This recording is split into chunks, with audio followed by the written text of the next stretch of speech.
Leader का भाई तलवार हाथ में लिए खड़ा था। विक्टर और ओलिनका सहमे हुए उसके सामने खड़े थे। उन्हें लगा कि अब उनकी जिंदगी खत्म होने वाली है।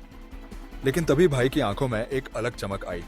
उसे वो रात याद आ गई जब बारिश में भीगते हुए विक्टर ने उसे बचाया था। उसने तलवार नीचे फेंक दी और धीरे से कहा, तुम दोनों ने मेरी मदद की थी, आज मैं तुम्हारी करूंगा। घोड़ा लो और भाग जाओ, जितनी जल्दी हो सके। विक्टर और ओलिनका हैरान रह गए, पर उनकी आंखों में शुक्रिया था। दोनों घोड़े पर सवार होकर वहां से भाग गए।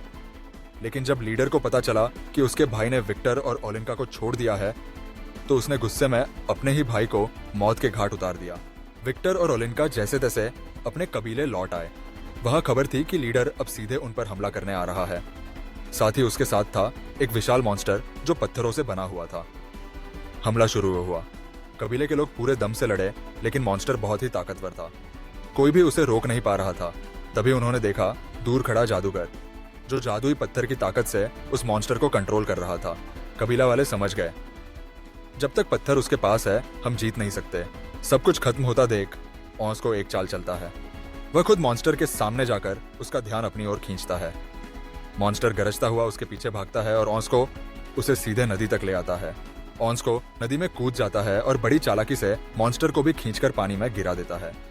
सबको लगा मॉन्स्टर मर गया, अब खतरा खत्म है। सब खुशी मनाने लगे। लेकिन तभी आसमान में सूर्य ग्रहण नजर आया। याद था ना, सूर्य ग्रहण पर पोर्टल खुलता है। विक्टर तुरंत पोर्टल के पास भागता है, पर अफसोस इस बार पोर्टल नहीं खुला। विक्टर को समझ आ गया, नहीं, मॉन्स्टर अब भी जिंदा है और जब तक जादूगर के पास पत्थर है यह पोर्टल नहीं खुलेगा। गांव पर दोबारा हमला शुरू हो चुका था। इसी लड़ाई के बीच फिर वही मॉन्स्टर नदी से बाहर निकल आया। सबके चेहरे पर डर था और विक्टर ने तय कर लिया, अब डरने से कुछ नहीं होगा, मुझे लड़ना ही होगा। उसने हिम्मत जुटाई और इन्वेंटर का बनाया हुआ पैराग्लाइडर पकड़कर एक ऊंचे टावर से छलांग लगा दी। अब वो आसमान में उड़ रहा था और सीधा जादूगर की ओर बढ़ा। विक्टर ने अचानक हमला किया। जादूगर का ध्यान हटा और पत्थर उसके हाथ से गिर गया। जैसे ही पत्थर जादूगर से छूटा, मॉन्स्टर वहीं जमकर पत्थर की मूर्ति बन गया।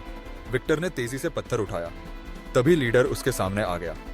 यह पत्थर मुझे दे दो, वह गरजा। विक्टर ने उसकी आंखों में देखा और शांत से स्वर में बोला, नहीं। उसने पत्थर को जोर से नदी में फेंक दिया। पत्थर पानी में गिरते ही तेज रोशनी फैली और मॉन्स्टर चूर चूर होकर खत्म हो गया। गुस्से में पागल लीडर विक्टर को मारने ही वाला था कि अचानक ऑस्को वहां पहुंच गया। उसने लीडर से भयानक लड़ाई की और आखिरकार अपने पुराने दुश्मन को वहीं खत्म कर दिया। अब रास्ता साफ था। सूर्य ग्रहण अभी भी आसमान में था और पोर्टल खुल चुका था। विक्टर ने अपना दिल थाम लिया और ओलिनका की तरफ देखा। उसकी आंखों में नमी थी और प्यार भी। मुझे जाना होगा, विक्टर बोला। ओलिनका ने धीरे से सिर हिलाया। विक्टर पोर्टल से होकर अपने समय में लौट आया। विक्टर को लगा था कि उसने 1000 साल गुजार दिए हैं, लेकिन असल में वो वापस उसी पल पर पहुंचा जिस पल वो गायब हुआ था। उसका दोस्त अब भी पहाड़ी से लटका था। इस बार विक्टर डरा नहीं। उसने बहादुरी दिखाते हुए दोस्त का हाथ पकड़कर उसे ऊपर खींच लिया।